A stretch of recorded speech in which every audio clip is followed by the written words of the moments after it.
How has this manga been under everyone's radar for so long? And since no decently big YouTuber has talked about it yet, I might as well try steal the potential views. The manga's name is Wild Strawberry. It released on the 20th of July and only has 12 chapters, which is not much to go off of. Before I go into greater detail, let me explain the basic synopsis. Jinka.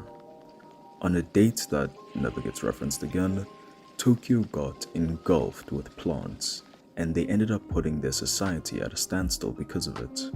The biggest issue derived from these plants is that they are insanely strong, insanely fast, and they take their nutrients from humans. These plants are referred to as Jinka. Our main characters are Kingo, the older brother who loves no one other than his sister, and Kayano, the younger sister who is a host of a Jinka. They both live in an apartment that absolutely no one is paying for, but shh, no one needs to know that, and they are just trying their best to get by in Tokyo. Unfortunately, Jinka can take on the appearance of any human that they have eaten, and that means it's extremely hard to trust anybody, even your own parents. The government sends out many Jinka extermination units to deal with their situation, and if anything extremely interesting occurs, they detain the Jinka and bring them to their lab. To make a long story short, Kayano starts tweaking the fuck out and they end up trying to exterminate her, and with some minor similarities to Chainsaw Man, they kill Kingo, but Kayano ends up becoming Kingo's new heart, and boom, Jinka Man? The story continues through many different areas across Tokyo, meeting different kinds of Jinka, and eventually an extermination team that's willing to help Kingo find a way to bring his sister back.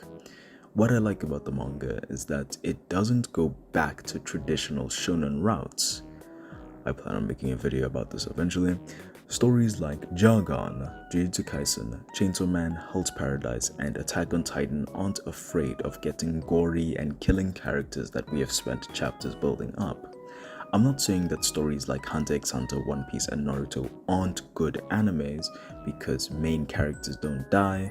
It's just a breath of fresh air knowing that risky situations actually have consequences whether or not you are a main character. I think Wild Strawberry takes great inspiration from majority of the manga I listed just now, and it's quite apparent where from. Chainsaw Man and Demon Slayer type of story introduction with Jargon's type of story progression. These can never be seen as negatives, by the way. With the art style and the unique story that Wild Strawberry is telling, I'd say that it does a perfect job at making them come together as an idea. We meet many different characters, not too many to be overwhelmed, but not too little to feel as if the cast is still tiny, and I think they all fit very well. Unfortunately, there are only 12 chapters, and I'd prefer if you go read this manga for yourself. The art style is amazing, and there are many other reasons why you could very much enjoy this manga. There are occasional colored panels, and everything flows really well together.